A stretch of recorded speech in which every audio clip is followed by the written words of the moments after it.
Hello students, welcome to unlock GS academy. चलिए start करते हैं अक्टूबर मंथ का 6th सेशन, जिसमें हम न्यूज़पेपर की एग्जाम ओरिएंटेड इंपॉर्टेंट न्यूज़ को मल्टीपल चॉइस क्वेश्चन के थ्रू कवर करते हैं। तो चलिए देख लेते हैं आज हम कौन से टॉपिक कवर करने वाले हैं। प्रीवियस 28 टॉपिक हम प्रीवियस 5 सेशन में कवर करा चुके हैं, जिसका लिंक आपको डिस्क्रिप्शन में मिल जाएगा। आज हम बात करेंगे emergency credit line guarantee scheme के बारे में। देन हम बात करेंगे इकोनॉमी की एक टर्म इम्पॉसिबल ट्रिनिटी के बारे में।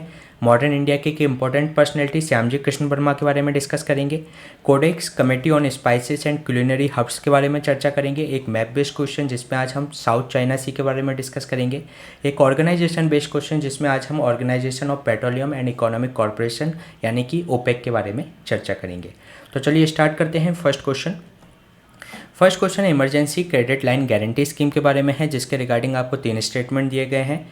इसमें फर्स्ट स्टेटमेंट में कहा गया है कि जो emergency credit line guarantee scheme है ये लॉन्च की गई थी मई 2020 में as the part of centre का जो आत्मनिर्भर पैकेज था उसके, जो कि रिस्पॉन्स के लिए लाया गया था कोविड-19 क्राइसिस के।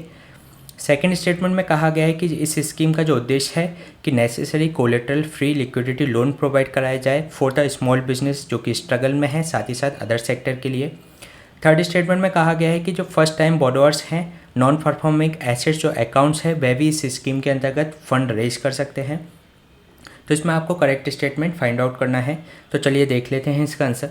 इसमें जो फर्स्ट स्टेटमेंट में बात की गई है कि ये स्कीम लॉन्च की गई थी मई 2020 में as a part of centre आत्मनिर्भर पैकेज के अंतर्गत, ये तो ये करेक्ट स्टेटमेंट है। सेकेंड स्टेटमेंट में जो बात की गई है कि ये necessary collateral free liquidity loan provide कर रहा था फॉर स्मॉल बिजनेस, तो ये भी करेक्ट है। लेकिन जो थर्ड स्टेटमेंट में जो बात की गई है कि फर्स्ट टाइम जो बोरोअर्स हैं और नॉन परफॉर्मिंग एसेट्स अकाउंट्स हैं इस स्कीम के अंतर्गत फ़ंड रेज कर सकते हैं, तो ये रॉन्ग स्टेटमेंट है, क्योंकि इस स्कीम के अंतर्गत फर्स्ट टाइम बोरोअर्स और जो नॉन परफॉर्मिंग एसेट्स जो अकाउंट हैं वो फंड रेज नहीं कर सकते। तो इसलिए इसका जो आंसर हो जाएगा 1 and 2 ओनली। चलिए जान लेते हैं अभी इसके रिसेंट कॉन्टेक्स्ट के बारे में। जो डिपार्टमेंट ऑफ फाइनेंशियल सर्विस है जो कि फाइनेंस मिनिस्ट्री के अंतर्गत आती है, उसने जो emergency credit line guarantee scheme है उसको मॉडिफाई किया है for aviation sector for to help this sector जो कि अभी कैश फ्लो प्रॉब्लम से गुजर रहा है। उन्होंने जो इसकी स्कीम के अंतर्गत जो चीपर लोन लिमिट थी उसको बढ़ाकर 1500 करोड़ कर दिया गया है, जो कि पहले 400 करोड़ थी। इसके अंतर्गत जो एयरलाइन है वो एलिजिबल है 100% फंड बेस्ड और नॉन फंड बेस्ड लोन्स के लिए, जो कि कितना हो सकता है 1500 करोड़ तक का हो सकता है। अभी इसी साल ही अभी इसकी लिमिट को भी, टाइम लिमिट को भी इंक्रीज़ किया गया था, जो कि मार्च 2022 तक थी, उसको बढ़ाकर मार्च 2023 तक कर दिया गया। अगर हम एविएशन सेक्टर के इशू की बात करें तो अभी हाई फ्यूल कॉस्ट होने के कारण वह फाइनेंशियल क्राइसिस से गुजर रहा है। Emergency credit line guarantee scheme के बारे में बात करें तो ये लॉन्च की गई थी मई 2020 में फॉर सेंटर के आत्मनिर्भर भारत पैकेज जो कि रिस्पॉन्स के लिए लाया गया था कोविड-19 के अंतर्गत। इसका जो उद्देश्य है वह है कि necessary collateral free liquidity loan provide कराया जाए for the small business sectors को जो कि स्ट्रगल में है, साथ ही साथ अदर सेक्टर्स को भी। और जो इसमें इंटरेस्ट रेट है वो रीजनेबल इंटरेस्ट रेट रहेगी फॉर लोन के लिए, और इनको इम्बर्स किया जाएगा 4 साल की टाइमलाइन में। इसके अलावा जो फाइनेंशियल जो मेंबर लैंडिंग इंस्टीट्यूशन है जैसे कि बैंक्स हैं, फाइनेंशियल इंस्टीट्यूशन है, नॉन बैंकिंग फाइनेंशियल कंपनीज हैं जो कि लोन देंगे लेंडर्स के रूप में, उनको 100% गारंटी प्रोवाइड कराई गई है national credit guarantee trustee company limited NCGTC के द्वारा। इसके अलावा इसमें जो फर्स्ट टाइम बोरोअर्स हैं और नॉन परफॉर्मिंग एसेट्स जो अकाउंट्स हैं इसके अंतर्गत फंड रेज नहीं कर सकते। अगर हम बात करें NCGTC के बारे में तो एक प्राइवेट कंपनी है जो कि इनकॉर्पोरेट की गई थी कंपनी एक्ट 1956 के अंतर्गत और 2014 में, और इसे इस्टेब्लिश किया गया था डिपार्टमेंट ऑफ फाइनेंस सर्विसेज के द्वारा जो कि मिनिस्ट्री ऑफ फाइनेंस के अंतर्गत आती है। और ये जो कंपनी है गवर्नमेंट की ओनली ओन कंपनी है जो कि एक्ट करती है as a common trustee company के रूप में मल्टीपल क्रेडिट गारंटी फंड्स के लिए। इसमें जो क्रेडिट गारंटी जो प्रोग्राम है ये डिज़ाइन किया गया है जो लैंडर्स हैं उनकी लैंडिंग रिस्क को शेयर करने के लिए, साथ ही साथ फैसिलिटेट करता है जो जिनको फाइनेंस चाहिए बोरोअर्स को, जो प्रोस्पेक्टिव बोरोअर्स हो सकते हैं उनको फाइनेंस को एक्सेस करने के लिए। ये था क्वेश्चन हमारा emergency credit line guarantee scheme के बारे में। चलिए चलते हैं नेक्स्ट क्वेश्चन पे।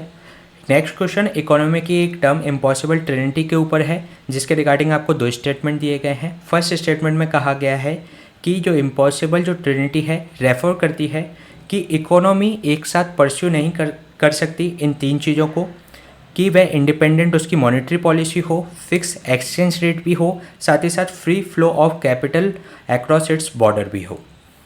इसके अलावा सेकेंड स्टेटमेंट में कहा गया है कि इस जो टर्म को प्रपोज किया गया था इंडिपेंडेंटली बाय द कैनेडियन जो इकोनॉमिस्ट थे रॉबर्ट मुंडेल और ब्रिटिश इकोनॉमिस्ट थे मार्कस फ्लेमिंग के द्वारा इन 1960। तो इसमें आपको करेक्ट स्टेटमेंट फाइंड आउट करना है। तो चलिए देख लेते हैं इसका आंसर। इसमें जो फर्स्ट स्टेटमेंट में बात की गई है कि ये रेफर करता है कि इकोनॉमी एक साथ परस्यू नहीं कर सकती इंडिपेंडेंट मॉनेटरी पॉलिसी को, फिक्स एक्सचेंज रेट को और जो फ्री फ्लो ऑफ कैपिटल को। तो ये करेक्ट स्टेटमेंट है। सेकेंड स्टेटमेंट में इसे प्रपोज किया था British economist Marcus Fleming and Robert Mundell के द्वारा, तो ये भी करेक्ट स्टेटमेंट है। इसलिए जो इसका आंसर हो जाएगा बोथ 1 और 2।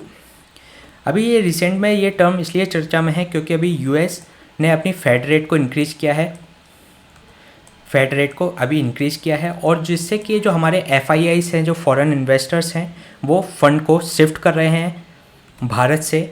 और जो इम्पॉसिबल जो ट्रिनिटी है ये रेफ़र करती है कि इकोनॉमी एक साथ परस्यू नहीं कर सकती, एक तो इंडिपेंडेंट मॉनेटरी पॉलिसी भी हो उसकी, या फिक्स एक्सचेंज रेट हो, साथ ही साथ फ्री फ्लो ऑफ कैपिटल हो। अगर इकोनॉमिस्ट के अनुसार बात करें तो इकोनॉमी इन तीनों में से केवल 2 को ही एक साथ परस्यू कर सकती है। अगर लॉन्ग टर्म के लिए करना चाहती है तो तीनों को एक साथ वह कभी भी परस्यू नहीं कर सकती। और जो टर्म है जो इम्पॉसिबल ट्रिनिटी की, वह ये प्रपोज की गई थी कैनेडियन इकोनॉमिस्ट रॉबर्ट मुंडेल और ब्रिटिश इकोनॉमिस्ट मार्कस फ्लेमिंग के द्वारा इन 1960 में। अगर हम इसकी बात करें तो इसमें ये ट्रिनिटी के रूप में है, monetary independence, financial openness and exchange rate stability के रूप में। तो अगर हम इसको सिंपल रूप से समझने की कोशिश करें तो जो फेड रेट है अभी USA के द्वारा उसको बढ़ाया गया है, जिसके कारण से जो हमारे यहाँ पर जो FIIs हैं, जो फॉरेन इन्वेस्टर्स हैं, वे अपने फ़ंड को शिफ्ट कर रहे हैं US में, जिसके कारण जो इंडिया की मार्केट में डॉलर की जो है शॉर्टेज हो जाएगी, जिसके कारण से जो रुपया होगा हमारा, वो इसके एक्सचेंज रेट की बात करें तो रुपया उससे डॉलर के कंपैरिजन में डेप्रिशिएट करने लगेगा। तो जो इसमें जो FII जो शिफ्ट कर रहे हैं वो हमारी एक फाइनेंशियल ओपननेस को बताते हैं, साथ ही साथ जो रुपया जो डेप्रिशिएट कर रहा है वो एक तरीके से एक्सचेंज रेट की मार्केट के अनुसार चेंज को बताते हैं, जो कि हमारी एक फ्लोटिंग एक्सचेंज रेट के रूप में डिपिक्ट करता है। तो अगर इसमें फाइनेंशियल ओपननेस होती है और साथ ही साथ एक्सचेंज रेट स्टेबिलिटी होती है, तो इसके अलावा फिर अगर हम चाहें कि मॉनेटरी हमारी इंडिपेंडेंट रह सके तो ऐसा नहीं हो सकता, क्योंकि अगर हमें रुपए को स्टेबिलिटी देनी है तो RBI को इसमें इंटरफेयर करना पड़ेगा, और जो हमारी जो फॉरेक्स है उससे कुछ डॉलर को मार्केट में इन्फ्यूज कराना पड़ेगा। तो जिससे जो हमारी जो मॉनेटरी पॉलिसी होगी वो इंडिपेंडेंट नहीं रह पाएगी, वो इन पर निर्भर हो गई एक तरीके से फाइनेंशियल ओपननेस पे, एक्सचेंज रेट स्टेबिलिटी पे। तो इसीलिए ये कहा गया है कि ये तीनों चीज़ें एक साथ एग्जिस्ट नहीं कर सकती। इनमें से आप 2 को एक साथ एग्जिस्ट कर सकते हैं, लेकिन तीनों एक साथ कभी भी एग्जिस्ट नहीं कर सकती। तो ये क्वेश्चन हमने डिस्कस किया इम्पॉसिबल ट्रिनिटी के ऊपर। चलिए चलते हैं नेक्स्ट क्वेश्चन पे। नेक्स्ट क्वेश्चन एक मॉडर्न इंडिया की एक इंपॉर्टेंट पर्सनैलिटी श्यामजी कृष्ण वर्मा के बारे में है, जिसके रिगार्डिंग 2 स्टेटमेंट दिए गए हैं, जिसमें आपको इनकरेक्ट स्टेटमेंट फाइंड आउट करना है। इस पर ध्यान दीजिएगा, इसमें आपको इनकरेक्ट स्टेटमेंट फाइंड आउट करना है। फर्स्ट स्टेटमेंट में कहा गया है कि उन्होंने इंडिया होम रूल सोसाइटी की स्थापना की, जो कि इंडिया हाउस के रूप में जाना जाता है, एंड उन्होंने इंडियन सोशलिस्ट की भी स्थापना की लंदन में। सेकेंड स्टेटमेंट में कहा गया है कि जो इंडिया होम रूल सोसाइटी है, जो इंडिया हाउस के रूप में वर्क कर रहा था, जो इंस्पायर करता था यंगस्टर्स को टू ब्रिटेन में कि वे रिवॉल्यूशनरी एक्टिविटीज़ में शामिल हों। तो इसमें आपको इनकरेक्ट स्टेटमेंट फाइंड आउट करना है। तो अगर हम फर्स्ट स्टेटमेंट की बात करें तो उन्होंने जो इंडियन होम रूल सोसाइटी की स्थापना की थी लंदन में, जिसको इंडिया हाउस के रूप में जाना जाता था, तो ये करेक्ट स्टेटमेंट है। साथ ही साथ जो सेकंड स्टेटमेंट में कहा गया है कि जो होम रूल सोसाइटी है वे वर्क करती थी कि यंगस्टर्स हैं जो ब्रिटेन में, उनको इंस्पायर करे कि वे रिवॉल्यूशनरी एक्टिविटीज़ में शामिल हो, तो ये भी करेक्ट स्टेटमेंट है। लेकिन हमें इस क्वेश्चन में पूछा गया है कि इनकरेक्ट स्टेटमेंट के लिए, तो इसके जो आंसर हो जाएगा डी, नाइदर 1 नॉर 2।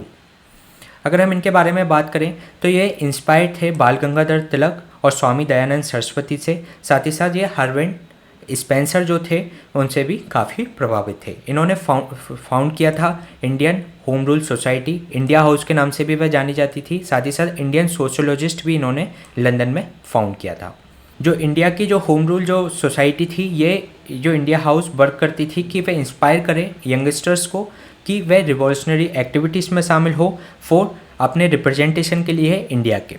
इसके अलावा इनके द्वारा एक जर्नल भी रिलीज़ किया था इंडियन सोशोलॉजिस्ट के नाम से, जो कि इनके नेशनल जो आइडियाज़ थे उसको प्रोपोगेट करता था एंड साथ ही साथ ये क्रिटिसाइज़ करते थे इस पत्रिका के द्वारा ब्रिटिश रूल ऑफ इंडिया को।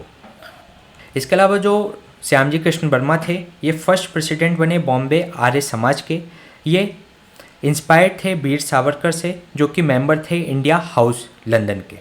जो वर्मा थे, इन्होंने दीवान के रूप में भी इंडिया के कई स्टेट्स में काम किया था। जो स्वामी दयानंद सरस्वती, अगर हम आर्य समाज की बात करें तो स्वामी दयानंद सरस्वती फाउंडर थे जो हिंदू रिफॉर्मेबल ऑर्गेनाइजेशन थी आर्य समाज के। इन्होंने इनको 1875 में इसको स्थापित किया था। अगर हम बात करें तो ये बैरिस्टर थे लंदन में।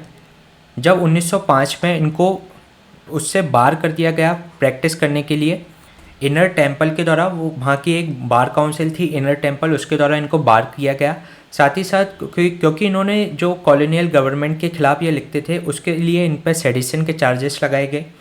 लेकिन अभी 2015 में क्या हुआ, जो इनर टेम्पल है, जो वहाँ की बार काउंसिल है, उसने एक नोट रिलीज़ किया कि जो श्यामजी कृष्ण वर्मा थे उनको एक फेयर हियरिंग उस समय नहीं मिली थी। तो ये अभी इनर टेम्पल के द्वारा 2015 में काउंसिल के द्वारा ये नोट रिलीज़ किया गया। तो 4 अक्टूबर को इनकी जन्म जयंती थी, इसलिए ये अभी चर्चा में रहे। तो चलिए चलते हैं नेक्स्ट क्वेश्चन में। नेक्स्ट क्वेश्चन है codex committee on spices and culinary herbs के बारे में, जिसके रिगार्डिंग आपको 3 स्टेटमेंट दिए गए हैं। फर्स्ट स्टेटमेंट में कहा गया है कि जो codex committee on spices and culinary herbs है, ये फॉर्म हुई थी 2013 में, जो कि स्पाइसेस और जो क्यूलिनरी हर्ब्स हैं उससे संबंधित स्टैंडर्ड्स को डेवलप करती है और साथ ही साथ एक्सपेंड करती है वर्ल्ड वाइड। सेकेंड स्टेटमेंट में कहा गया है कि ये सेटअप की गई थी कोडेक्स एलिमेंट्रियस कमीशन के अंतर्गत, जो कि रोम में स्थापित है। थर्ड स्टेटमेंट में कहा गया है कि जो कोडेक्स एलिमेंट्रियस कमीशन है, ये सेटअप हुआ था 1963 में as a inter governmental body, जो कि जॉइंटली किया गया था food and agriculture organization and United Nation development programme की तरह। तो इसमें आपको करेक्ट स्टेटमेंट फाइंड आउट करना है। तो चलिए देख लेते हैं इसका आंसर। इसमें जो फर्स्ट स्टेटमेंट में बात की गई है कि जो codex committee on spices and culinary herbs है, ये फॉर्म हुई थी 2013 में और ये स्टैंडर्ड्स डेवलप करती है for spices and culinary herbs के लिए। तो ये करेक्ट स्टेटमेंट है। साथ ही साथ इसको इस्टेब्लिश किया गया था अंडर द कोडेक्स एलिमेंट्रीज कमीशन के, तो ये भी करेक्ट है। लेकिन इसमें जो बात की गई है, जो कोडेक्स एलिमेंट्री कमीशन है, ये सेटअप हुआ था 1963 में as a inter governmental body. इसको जॉइंटली जो इस्टेब्लिश किया गया है वो FAO प्लस WHO के द्वारा किया गया है, ना कि UNDP के द्वारा। तो इसमें ये वाला स्टेटमेंट रॉन्ग हो जाएगा, इसलिए इसका जो आंसर है वह C1 and 2 ओनली। चलिए जान लेते हैं इसके बारे में। ये जो कोडेक्स कमेटी है, ये रिकमेंड करती है क्वालिटी स्टैंडर्ड्स फॉर 3 स्पाइसेस के लिए अभी इसने किए हैं, नटमर्ग, सैफरन एंड चिली के लिए, और इसको फॉरवर्ड किया है कोडेक्स एलिमेंट्रीज कमीशन को फॉर एडॉप्ट करने के लिए। ये फॉर्म हुई थी, जो कमेटी फॉर्म हुई थी 2013 में, जो कि डेवलप करती है और उसको एक्सपेंड करती है वर्ल्ड वाइड स्टैंडर्ड्स एंड किसके लिए, स्पाइसेस के लिए एंड क्यूलिनरी हर्ब्स के लिए। और ये सेटअप हुई थी under the codex elementary commission के अंतर्गत। इंडिया ने इसका जो होस्ट करता है चेयर फॉर कोडेक्स कमेटी में, जो स्पाइसेस बोर्ड ऑफ इंडिया है, वह सर्व करता है इसके सेक्रेटरीट के रूप में। इसके अलावा ये कंसल्ट करता है जो इंटरनेशनल ऑर्गेनाइजेशन है उनके साथ ही ये जो स्टैंडर्ड डेवलपमेंट प्रोसेस है कि किसी भी तरीके का डुप्लीकेशन नहीं होना चाहिए स्पाइसेस और हर्ब्स में, तो वह इनके साथ डिस्कस करता है। जो CIC है, जो सेटअप हुई थी 1963 में as a inter governmental body, और इसको जॉइंटली इस्टेब्लिश किया गया था food and agriculture organization plus WHO के द्वारा, और इंडिया इसका मेंबर कब बना था, 1964 में बना था।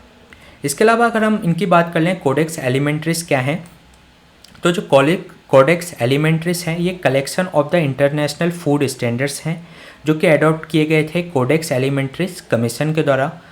जो कोडेक्स स्टैंडर्ड्स हैं ये कवर करते हैं सारे मेन फूड्स को, वेदर यदि वे या तो वे प्रोसेस्ड हैं, सेमी प्रोसेस्ड हैं या रॉ की फॉर्म में हैं।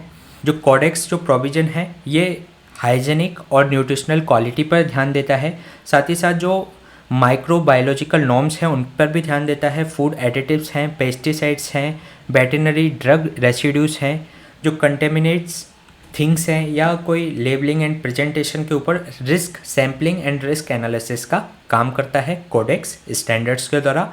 और ये एडॉप्ट किए गए हैं कोडेक्स एलिमेंट्री कमीशन के द्वारा, जो कि 1963 में ये इस्टेब्लिश हुई थी। और भारत इसका मेंबर कब बना? 1964 में बना। ये बात की हमने codex committee on spices and herbal herbs पर। चलिए चलते हैं नेक्स्ट क्वेश्चन पे। नेक्स्ट क्वेश्चन एक मैप बेस्ड क्वेश्चन है, जिसके अंतर्गत पूछा गया है कि आप यदि साउथ चाइना सी से ट्रेवल करते हैं ईस्ट चाइना सी की ओर, तो आपको इनमें से कौन से आइलैंड फर्स्ट से लास्ट तक आपको लगाने हैं।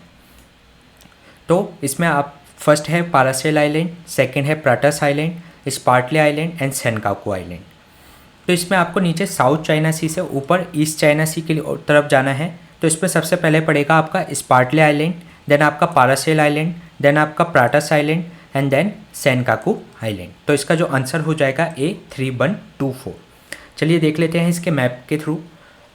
ये आपका ये साउथ चाइना सी है और ये ईस्ट चाइना सी है, और आपको यहाँ से साउथ चाइना सी से ईस्ट चाइना सी जाना है। तो सबसे पहले आपको यहाँ पर स्पार्टले आइलैंड मिलेगा, देन आपको पारासेल आइलैंड मिलेगा, देन प्राटास आइलैंड मिलेगा, देन यहाँ पर सेनकाकू आइलैंड देखने को मिलेगा।